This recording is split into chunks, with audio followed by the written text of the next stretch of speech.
Hello, welcome to the video editorial number 21. Today I would like to talk about decarbonization and in particular what regards transport.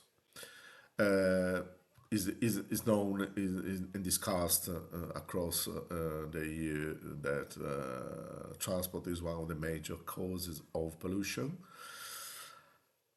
I don't particularly agree on that, but what's worse is the inconsistency about the classification of engines.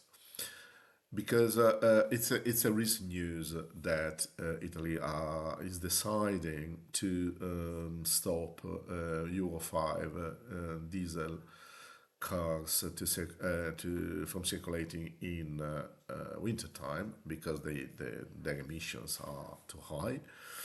But on the other hand, they don't give you incentives to buy a new and cleaner car, which is being is being frustrating, drivers because they don't know what to have to do. Because if something is bad, there should be incentives to accelerate the renewal of the fleet in a city, in a region, or whatever. But that's not the case of Italy. Now there are some studies about how to compensate to allow cars to circulate but compensate the reduction of emissions with other measures. Too long discussion. But what is strange at when you go to Brussels, they say in the city there are signs saying that engines are allowed to enter the city from the Euro 5 category up. And this means that a car with the same engine can circulate in a country or part of the country. It cannot circulate in other. Probably a good solution would be that the European Commission mandate some clear rules.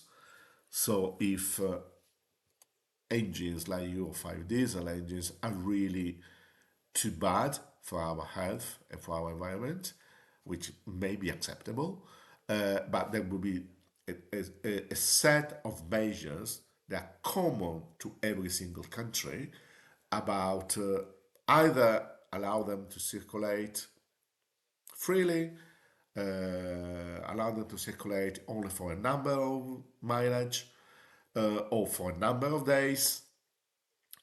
Of course, we're talking about winter times because in winter times there are also heating system in buildings that can generate additional pollution, and nobody talks about it properly. But that should be the reality. Same rules for all the countries.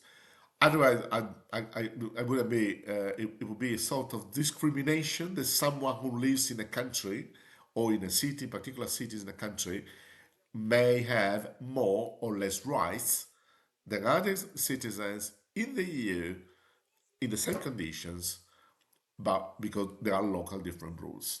That could be an interesting thing to have, and I don't know if there is anyone that would like to take this suggestion and convert it in something practical, but that would be very nice to see.